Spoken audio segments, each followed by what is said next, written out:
मनुष्य बहुत बुद्धिमान प्राणी है, फिर भी उलझन में क्यों रहता है? इतना समझदार होते हुए भी गंदी गंदी आदतों का शिकार क्यों हो जाता है? बहुत से भ्रम आडंबर में क्यों पड़ा रहता है? थोड़ा सा नुकसान हो जाता है, मनुष्य के मन में भ्रम हो जाता है। किसी पड़ोसी ने कुछ हमारे घर में कर दिया है, किसी ने कुछ करा दिया है, किसी ने जंतर मंतर कर दिया है। इतना ज्ञान होने के बाद भी मनुष्य का मन भ्रमित हो जाता है। याद रखना, ज्ञान दो प्रकार का होता है, भौतिक ज्ञान और आध्यात्मिक ज्ञान। भौतिक ज्ञान की भी जीवन में आवश्यकता है, क्योंकि भौतिक ज्ञान से भौतिक शरीर का जीवन यापन होता है, परंतु आध्यात्मिक ज्ञान की भी आवश्यकता है। आध्यात्मिक ज्ञान के प्रभाव से तुम गंदी आदतों से छुटकारा पाते हो। जो भ्रम है, आडंबर है, ढकोसला है, अंधविश्वास है, इससे भी तुमको मुक्ति मिलती है। मनुष्य के मन के भीतर बहुत सी उलझनें रहती है, जिन उलझनों की शांति के लिए आध्यात्मिक ज्ञान आवश्यक होता है। जीवन में जिनको अध्यात्म का बोध नहीं है, आत्मज्ञान नहीं है, मैं कौन हूँ, संसार क्या है, मुझे मनुष्य का जीवन किस लिए मिला है, मैं जो कर चुका हूँ क्या यही सब करने के लिए आया हूँ, क्या करना था क्या कर बैठे। जीवन में इतनी टेंशन, इतनी चिंता, इतना दुख भोगते भोगते मन भी अशांत हो गया है, शरीर बीमार हो गया है, तादाद से ज़्यादा सोचने की आदत हो गई है। बिस्तर पर सोने के लिए जाते हैं, सोते तो नहीं हैं लेकिन सोचना शुरू कर देते हैं। सोचते सोचते आधी रात हो जाती है, मन में ख्यालों की धारा बह रही है, मन में बहुत भय भरा हुआ है। कल क्या होगा, 2 साल बाद क्या होगा, बच्चों का क्या होगा। जिसके जीवन में भय है, भविष्य की आशंका है, वो सुखी कैसे हो सकता है। आत्म भरोसा भी कमजोर हो रहा है, आत्म बल निरंतर घटता जा रहा है।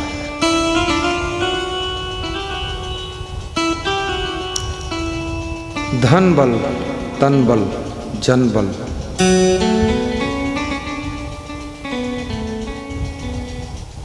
तब काम नहीं आते हैं जब आत्म बल कमजोर हो जाता है।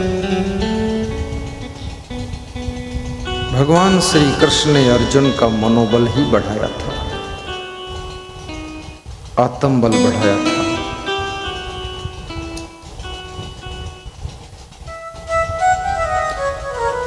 और जब कृष्ण के शब्दों से अर्जुन को आत्मबोध हुआ, तब अर्जुन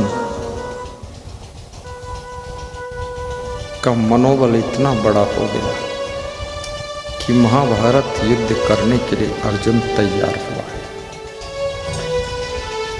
जीवन एक महाभारत है। संसार में तुमको दुर्योधन जैसे बेईमान भी मिलेंगे,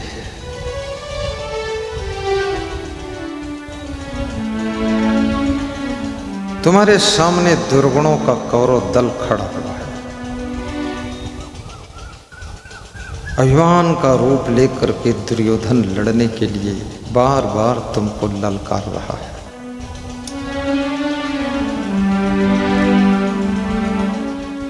बुराइयों की इतनी बड़ी सेना अभिमान रूपी दुर्योधन के साथ में है, जिसको देख करके तुम्हारी आत्मा खुद को कमजोर समझ लेती है।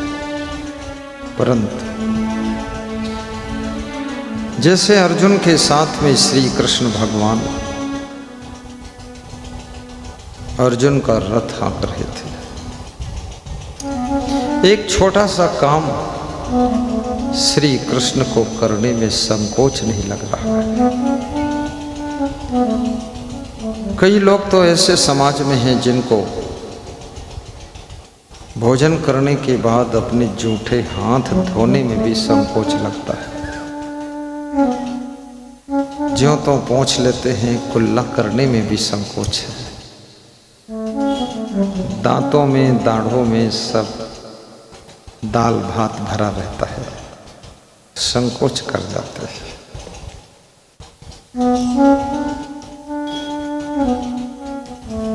संकोच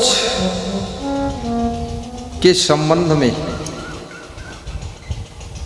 विचारकों ने कहा है अति संकोच अनर्थ है। जिनके पास में अति संकोच है वे लोग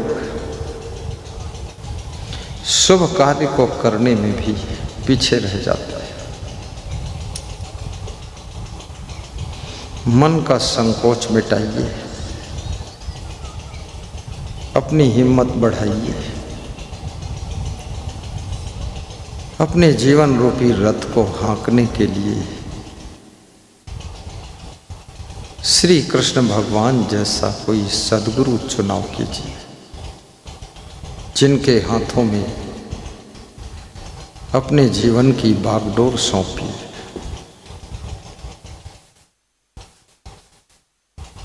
जिसके जीवन का मार्गदर्शन भगवान खुद कर रहा हो, सोचिए कैसे वो हार सकता है। तुम्हारे जीवन का मार्गदर्शक कौन है? तुम कहां से ज्ञान ले रहे हो? कैकेयी मंथरा से ज्ञान ले रही है। महाराजा दशरथ की रानी कैकेयी अपनी नौकरानी से ज्ञान ले रही है, उसके इशारे पर काम कर रही है।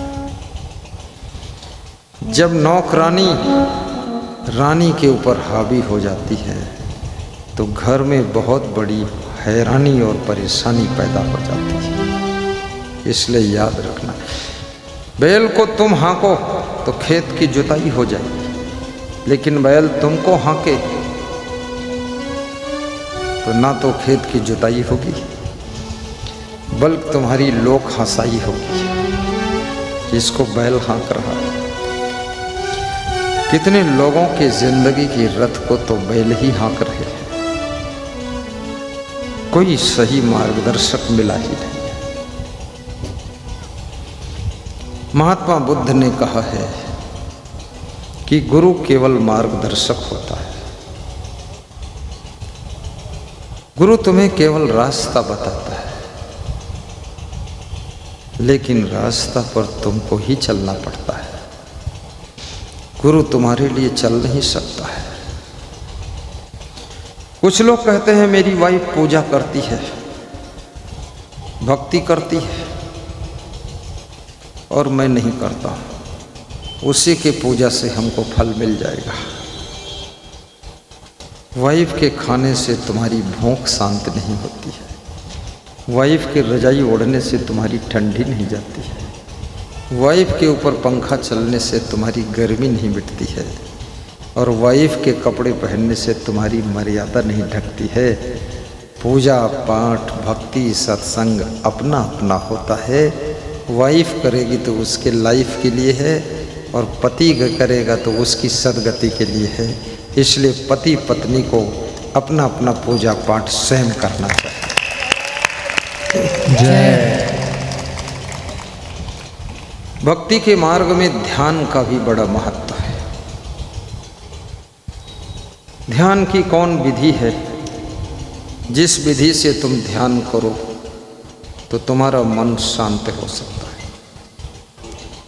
आज मैं स्पष्ट करूंगा, ध्यान की कोई विधि ही नहीं है। तुम केवल आंख मूंद कर बैठो और मन से सोचना बंद करो। पहले तो ये ध्यान करो कि 3 सेकंड कि माता पिता ने मेरे लिए क्या उपकार किया, फिर 3 सेकंड दादा दादी ने क्या उपकार किया,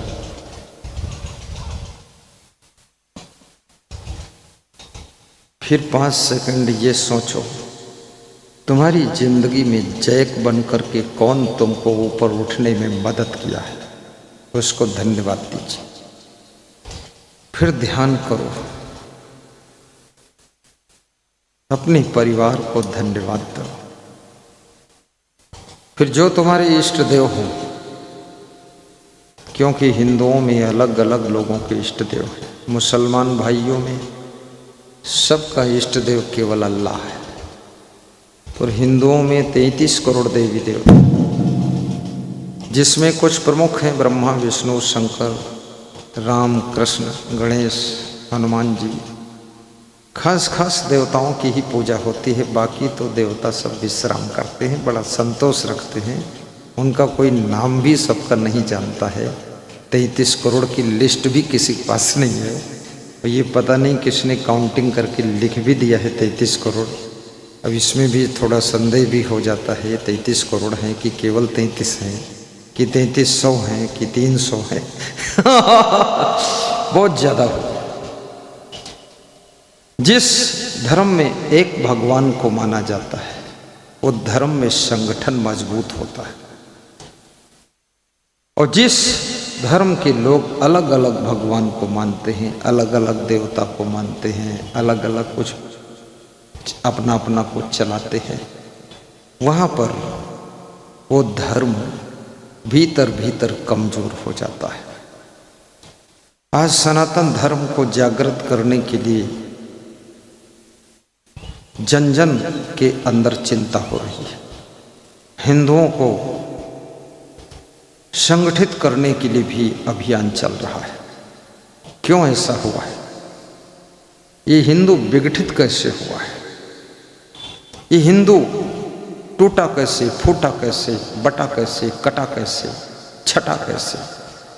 इसके पीछे क्या कारण है? उन कारणों का चिंतन कीजिए,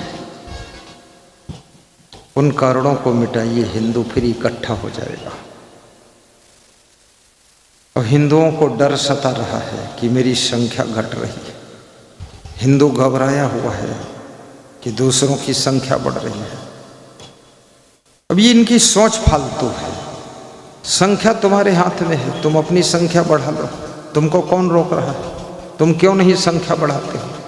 तुम यूरिया की बोरी पर लिखा हुआ पढ़ते हो, हम दो हमारे दो, और फिर चिल्लाते हो कि हमारी संख्या कम हो रही है। हम दो हमारे 200 कर दो, फर्क क्या पड़ता है? किसको कह रहे हो कि हमारी संख्या कम? कौन सुनने वाला तुम्हारी संख्या की चिंता कौन करेगा? सब डरे हुए हैं। माँ बाप को डर है कि ज़्यादा बच्चे हो जाएंगे, पालूंगा कैसे, खिलाऊंगा क्या, पिलाऊंगा क्या, सुलाऊंगा कहाँ। लखनऊ अमीनाबाद में 22 आदमी घर के बाहर रात में 2 बजे के करीब बैठे हुए थे। पुलिस ने विजिट किया, राउंड किया, तो उनको गिरफ्तार किया कि तुम कौन लोग हो, बदमाश हो, लुटेरे हो, कौन हो, यहाँ क्यों बैठे हो रात में? सब अपने अपने घर सो रहे हैं, तुम क्यों बैठे हो? उन्होंने कहा हम लुटेरे भी नहीं हैं, बदमाश भी नहीं है, डाकू भी नहीं है, गुंडा भी नहीं है। अरे तुम कौन हो, यहाँ क्यों बैठे हो? चलो उठो। पुलिस गाड़ी में बिठाकर थाने ले जाने लगी। तो उन्होंने कहा माफ़ करना, हम लोग इस घर के मालिक हैं, और संख्या इतनी बढ़ चुकी है कि 2 शिफ्ट में सोते हैं, और क्षमा करना हम मुसलमान हैं, जगह नहीं घर में सोने की। 2 शिफ्ट में सो रहे लोग। कितने स्कूलों में 2 शिफ्ट में पढ़ाई होती है, कितने आश्रमों में उसी सत्संग हाल में प्रवचन होता है, उसी में फिर लोग भोजन भंडारा खाते हैं, उसी में झाड़ू लगाकर गद्दा बिछाकर सोते भी। 3 in 1 का वर्क हो रहा है, व्यवस्था नहीं। थोड़ा मेहनत करो, हिम्मत करो, हिकमत करो, तुम पर रहमत होगी। बुद्धि लगाओ, टाइम पास मत करो। एक आदमी इतना कमा सकता है कि पूरे देश को साल 2 साल भोजन दे सकता है, जिसका नाम मुकेश अंबानी है। दूसरा आदमी इतना कमा सकता है कि 10 साल भोजन खिला सकता है, रतन टाटा और गौतम अडानी। और दूसरे तुम आदमी हो जो कल के लिए सब्जी के लिए भी टेंशन में पड़े हुए हो। आखिर कहीं न कहीं तुम गलती तो कर ही रहे हो, और तुम आला गा रहे हो कि हमको कल की चिंता नहीं, बस आज की चिंता। तुम्हें कल की चिंता छोड़ो, तुम्हें 1 घंटे बाद की भी चिंता है। ये कहने से चिंता नहीं जाएगी। कोई बैल थोड़े हो, बैल को भी भूख लगती तो चिंता होती, क्या खाऊं, इधर उधर मुंह मारता है। तो विवेक करिए, विचार करिए। सबसे पहले योग्यता का अर्जन कीजिए तो तुम अर्जुन बनो। गुणों का अर्जन करो, कलाओं का अर्जन करो, योग्यता का अर्जन करो, शिक्षा का अर्जन करो। जो विभिन्न गुणों को यत्र तत्र सर्वत्र अन्यत्र से अर्जित करता है, उसी का नाम अर्जुन है। जो अर्जुन बन जाता है, उसी को मार्गदर्शन कोई कृष्ण बनकर सद्गुरु करता है, और वही जीवन के महाभारत में जीत हासिल करता है। बोलिए सद्गुरु भगवान की जय। जय जय जय।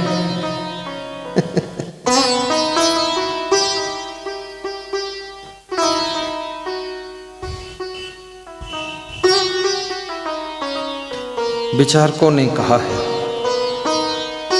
अतिशय रगड़ करे जो कोई अनल प्रकट चंदन से हुई। रसरी आवत जात ही शिल पर बनत निशान, करत करते अभ्यास यही जड़मत होत सो जान। अभ्यास कीजिए। जो लोग आगे बढ़े हैं आपसे बहुत अधिक बुद्धिमान नहीं है, थोड़ा अधिक बुद्धिमान है। जो लोग बहुत पीछे पड़े हैं, उन लोगों ने आगे बढ़ने के लिए संकल्प ही नहीं लिया है। धनवान भी बनो, बलवान भी बनो, गुणवान बनो, महान बनो, चरित्रवान बनो, विवेकवान विचारवान बनो, और महान बन करके इस देश को महान बनाओ। भारतवासी कहते हैं कि मेरा भारत देश महान। कहने में, बोर्ड लगाने में भारत के लोग बड़े चतुर हैं। अमेरिका, जापान और इंडिया, 3 देशों के वैज्ञानिक आपस में मीटिंग कर रहे थे। तीनों में सलाह हुई कि एक ऐसा हवाई जहाज बनाया जाए जिसमें 2000 यात्री बैठकर उड़ान भर सके। तो जापान का वैज्ञानिक उठकर खड़ा हुआ, उसने कहा, मैं ऐसा इंजन बना दूंगा इतना पावरफुल कि 2000 क्या 3000 यात्रियों को आकाश में उड़ाकर यथास्थान पहुंचा दे। अमेरिका का वैज्ञानिक खड़ा हुआ, बोला, मैं ऐसी बॉडी बना दूंगा जिसमें जरा भी खुट नहीं होगा। तो इंडिया का वैज्ञानिक हंसा और खड़ा हुआ और बोला, मैं उस हवाई जहाज पर लिख दूंगा कि इंडियन एयरलाइंस आ रहा है, इतना मैं कर दूंगा।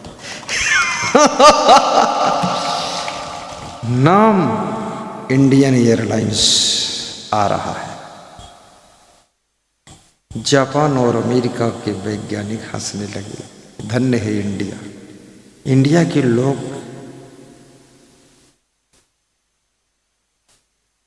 अपने मुंह मियां मिट्ठू बनते, स्वयं कहते मेरा भारत देश महान। 100 में 80 हैं बेईमान, फिर भी भारत देश महान। क्या बात है। 100 में 90 कामचोर, फिर भी भारत विकास की ओर। बहुत कामचोर भरा हुआ है। हर घर में 1-2 कामचोर है, हर गांव में कामचोर है। राजनीतिक पार्टियों में भी कामचोर भी है, पैसा चोर भी है, फंड चोर भी है। शिक्षक मंडल में भी कामचोर भरा हुआ है, ढंग से पढ़ाता नहीं है, उसके पीछे लगे रहो, पिंड पड़े रहो तो ही पढ़ाता है, लापरवाही बरत देता है। सरकारी हॉस्पिटल में डॉक्टर कामचोर भरा हुआ है, मरीज तड़प रहा है, वो आराम से गप मार रहा है। कामचोरों का प्लेटफार्म भारत देश है, बहुत कामचोर भरा हुआ। कितने लोगों को तो कामचोर पत्नी मिल गई है, ऐसी निकम्मी पत्नी है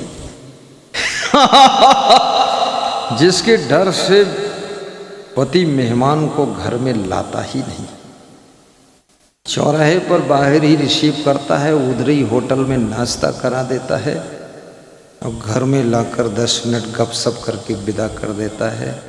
और पत्नी दूर से हिदायत दे देती है कि चाय बनाने के लिए ऑर्डर मत देना, ये सब काम मेरे बस का नहीं है। भोजन बनाना नहीं चाहती हैं कितनी स्त्रियां, ऐसा जमाना आ गया है, बहुत कामचोर आलसी।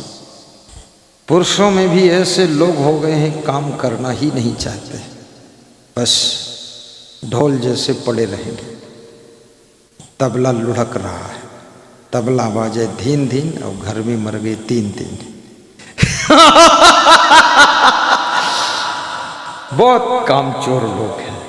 साधुओं में तो कामचोर का पूरा रिकॉर्ड तोड़ इतिहास है। साधुओं में बहुत मक्कार साधु भरा हुआ है। मैं अयोध्या में एक बार 20 साल पहले गया, महाराजा दशरथ के भवन में प्रवेश किया तो वहां 1 बजा हुआ था, हजारों साधु सब सो रहा था और ऐसा ऐसा साधु, किसी की एक आंख नहीं है, किसी की दोनों आंख नहीं है, किसी की नाक कट गई है, किसी का कान फटा पड़ा है, किसी की टांग कटी है, किसी कुछ लंगड़ा है, कोई मुंह टेढ़ा है, कोई आंखें तिरछी है। दुनिया भर का सब महारोगी दोखी इकट्ठा हुआ और साधु जैसा कपड़ा लपेट लपेट, तो उसको किसी ने बता दिया कि कहीं के बहुत बड़े महानता है। मैं तो ऐसे गया था, तो वो सब हड़बड़ा कर उठे और आकर के मेरे पास चरण छूने लगे। तो हमने देखा इनके कपड़े भी बहुत गंदे हैं, बड़ा मैलुआ, आलसी, निकम्मा। तो हमने कहा कपड़े क्यों नहीं साफ करते? तो सबको 50-50 रुपया दक्षिणा दिया हमने 20 साल पहले। हमने कहा साबुन खरीद के साफ करना, अगली बार आऊँगा चेक करूँगा। बोले जी जी जी महंत जी, बिल्कुल खरीद लूँगा। और कोई बीड़ी पी रहा, कोई गांजा पी रहा, कोई तम्बाकू खा रहा और कोई फालतू बातें कर रहा है। साधु बनने के बाद इस जीवन को व्यर्थ में खोना, नशा व्यसन में डूबे रहना, निकम्मा बनना, काम न करना धिक्कार है। याद रखना, गृहस्थ से 10 गुना ज्यादा जिम्मेदारी साधु की होती है। गृहस्थ की फैमिली में 10 सदस्य होते हैं और साधु की फैमिली में पूरी दुनिया होती है। उसको दुनिया के लिए जीना।